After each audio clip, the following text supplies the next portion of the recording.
चलिए आगे बात करते हैं। अभी तक आपने मेरे साथ मटेरियल कॉस्टिंग के डिफरेंट एस्पेक्ट्स को समझ लिया कि परचेज प्राइस क्या होता है, ऑर्डरिंग कॉस्ट, कैरिंग कॉस्ट, और उसके बाद हमने उस बेसिस पे देखा total ordering cost and total carrying cost कैसे निकाली जाती है।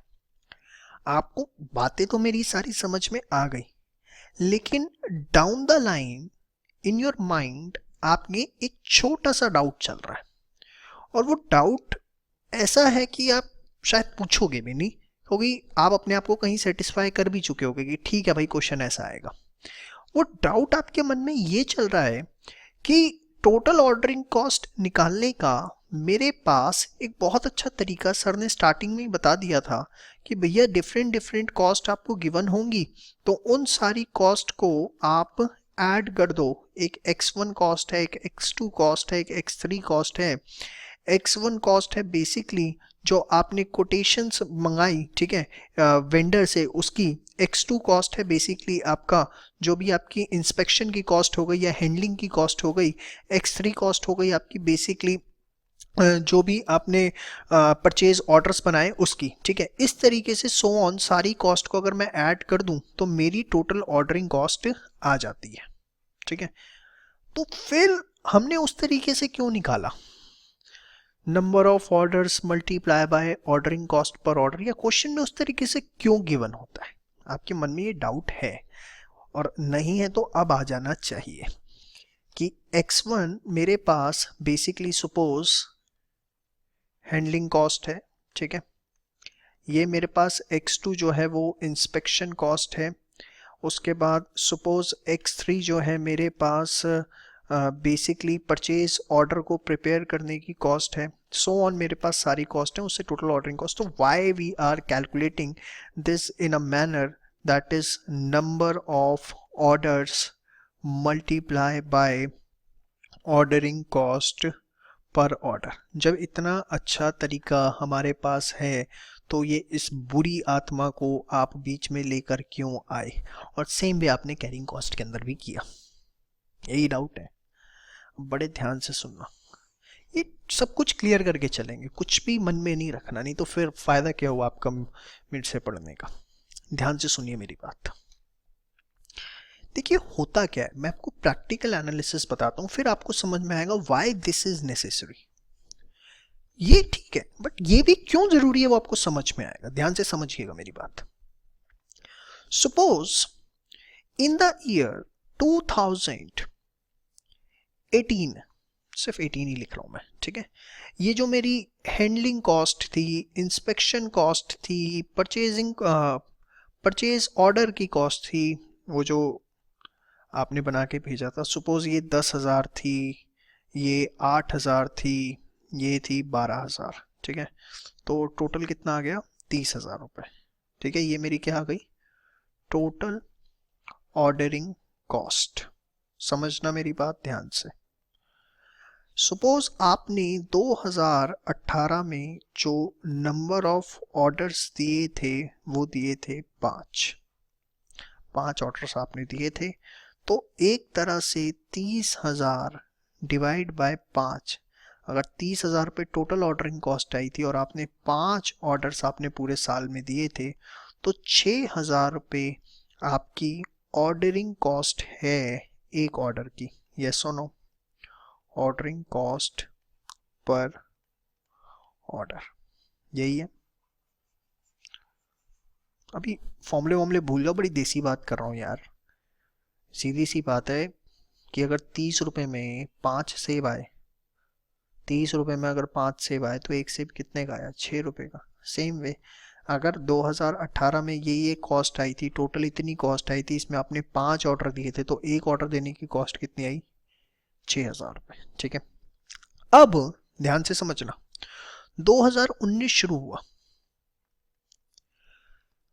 बड़े आराम से आपने मेरी बात सुननी है और समझनी है। यहां पर आपकी एनुअल रिक्वायरमेंट जो थी वो थी 10,000 यूनिट्स, ठीक है। और यहां पर सपोज आपका ऑर्डर साइज था, वो था कितना? 2000 यूनिट्स। ठीक है, तो ये डेटा आपके पास ऑलरेडी है। 2019 के अंदर जो आपकी एनुअल रिक्वायरमेंट है वो आपकी हो गई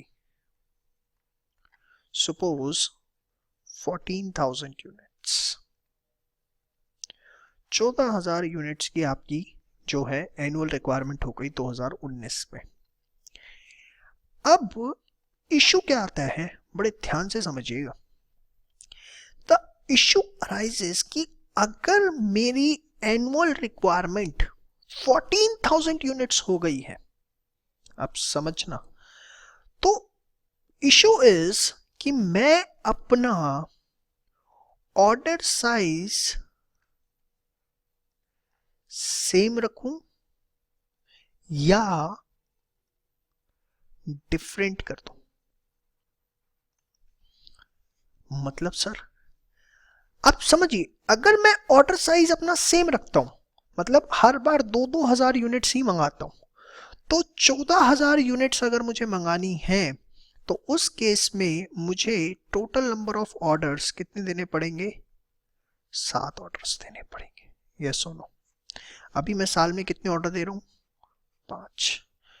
उस केस के अंदर मुझको देने पड़ेंगे 7 ऑर्डर, और 7 ऑर्डर अगर मैं दूंगा तो मेरी पर ऑर्डरिंग कॉस्ट कितनी थी? 6,000। मेरी जो टोटलिंग ऑर्डरिंग कॉस्ट है वो कितनी हो जाएगी? 42,000 रुपए। आप मेरी बात समझ पा रहे हैं? अगर मेरी एनुअल रिक्वायरमेंट 10,000 यूनिट से बढ़ के 14,000 यूनिट्स हो जाती हैं और मैं अपना ऑर्डर साइज सेम रखता हूं, तो मुझे साल भर में 7 ऑर्डर देने पड़ेंगे। एक ऑर्डर देने की कॉस्ट 6,000 है, तो मेरी टोटल ऑर्डरिंग कॉस्ट कितनी आ जाती है? 42,000 रुपीज। हाँ या ना? सर, ऑर्डर साइज डिफरेंट कर दो। डिफरेंट कितना करूं? इन द सेंस, क्या मैं अपना ऑर्डर साइज सपोज ये 2000 है, इसे बढ़ा के 3000 करूं, 3500 करूं, 4000 करूं, कितना करूं? डिफरेंट तो कर दूं, सो दैट मेरी ये जो टोटल ऑर्डरिंग कॉस्ट है ये मेरी किसी तरीके से मिनिमम हो जाए। और सेम वे जो आप यहां पर पढ़ रहे हैं, सेम वे कैरिंग कॉस्ट के लिए भी है। सेम बातें मेरी कैरिंग कॉस्ट के लिए भी है, क्योंकि अगर वहां मैं ऑर्डर साइज सेम रखूंगा, ऑर्डर साइज क्या रखूंगा? सेम रखूंगा, तो उस केस के अंदर तो कोई, आप समझो, ऑर्डर साइज सेम है, आपका half of order size same, but order size different कर दूंगा, वहां कैरिंग कॉस्ट पे भी फर्क पड़ेगा। यस और no? Now my main purpose is what? My main purpose is कि यार ये टोटल ऑर्डरिंग कॉस्ट और ये टोटल कैरिंग कॉस्ट को मैं किस तरीके से मिनिमाइज करूं, और उसके लिए हम निकालते हैं economic order quantity. This is EOQ। ध्यान से समझिएगा, इसी के लिए पूरी भूमिका मैं बना रहा था। इकोनॉमिक ऑर्डर क्वांटिटी क्या होती है? Economic order, size of an order, बड़े ध्यान से समझिएगा, बहुत इंपॉर्टेंट चीज है, for which sum of total ordering cost and total carrying cost is minimum. आप समझना इस चीज को, होने क्या वाला है। देखिए, आपकी एनुअल रिक्वायरमेंट बढ़ी या कम हुई? आपका ऑर्डर साइज था कितना? 2000 यूनिट्स। पहले अगर आप सेम रखते हैं, आपके नंबर ऑफ ऑर्डर्स बढ़ जाते हैं, यस और नो? आपकी टोटल ऑर्डरिंग कॉस्ट बढ़ जाती है। लेकिन अगर आप नंबर ऑफ ऑर्डर्स को इन्फ्लेट कर दें, सपोज आप नंबर ऑफ ऑर्डर्स जो है वो 3500 यूनिट्स कर दें, ठीक है, तो उस केस के अंदर होगा क्या? आपके नंबर ऑफ ऑर्डर्स कम हो जाएंगे। नंबर ऑफ ऑर्डर्स कम हो जाएंगे तो टोटल ऑर्डरिंग कॉस्ट भी कम हो जाएगी। लेकिन अगर आप अपना ऑर्डर साइज बढ़ा देंगे, आपने ऑर्डर साइज को बढ़ा दिया, होगा क्या, आपकी टोटल ऑर्डरिंग कॉस्ट, तो अनडाउटेडली, या मैं इसको और अच्छे से समझाऊं, अगर आपने अपने टोटल ऑर्डर साइज को बढ़ाया तो होगा क्या, उससे आपके नंबर ऑफ ऑर्डर्स जो आपने देने हैं वो कम हो जाएंगे, जिसकी वजह से आपकी टोटल ऑर्डरिंग कॉस्ट जो है वो कम आएगी, हाँ या ना। लेकिन एट द सेम टाइम अगर आपने ऑर्डर साइज बढ़ाया तो आपका एवरेज स्टॉक जो है वो बढ़ जाएगा, क्योंकि एवरेज स्टॉक कैसे निकलता है, हाफ ऑफ ऑर्डर साइज। भाई let us take an example, आपने ऑर्डर साइज जो है वो 3500 कर दिया, ठीक है, तो उससे होगा क्या, आपको 14000, यहाँ का डेटा कितना था 14000 है ना, तो 14000 डिवाइडेड बाय 3500, आपको साल भर में ऑर्डर कितने देने पड़ेंगे, 4, ठीक है। आप देखो नंबर ऑफ ऑर्डर्स कम हो गए, नंबर ऑफ ऑर्डर कम हो गए आपको, और एक ऑर्डर देने की कॉस्ट 6000 रुपये, आपकी टोटल ऑर्डरिंग कॉस्ट भी क्या हो गई, कंपैरेटिवली कम हो गई। लेकिन अगर आप देखो आप 3500 का ऑर्डर साइज लेते हो तो आपका हाफ कितना आ गया, 1750, ये क्या आ जाएगा आपका एवरेज स्टॉक। अब एवरेज स्टॉक, पहले आपका ऑर्डर साइज क्या चल रहा था, अब पहले आपका ऑर्डर साइज चल रहा था 2000, अब उसका हाफ आप करते कितना आ रहा था, 1000, यस और नो, ये बिफोर है। और अब ये अगर आपने ऑर्डर साइज बढ़ा दिया तो ये हो जाएगा 1750, जिसकी वजह से अगर एवरेज स्टॉक बढ़ गया तो आपकी टोटल कैरिंग कॉस्ट बढ़ जाएगी, यस और नो। तो ले दे के जो क्रक्स है, सारी कहानी है वो इतनी सी है, समझना जरा, कि अगर हम ऑर्डर साइज को इंक्रीज करेंगे नेक्स्ट ईयर के अंदर तो इससे हमारी टोटल ऑर्डरिंग कॉस्ट तो कम होगी, बट टोटल कैरिंग कॉस्ट हमारी बढ़ जाएगी। जी हाँ, सही सोच रहे हैं आप, इनवर्स रिलेशनशिप इनके बीच में है।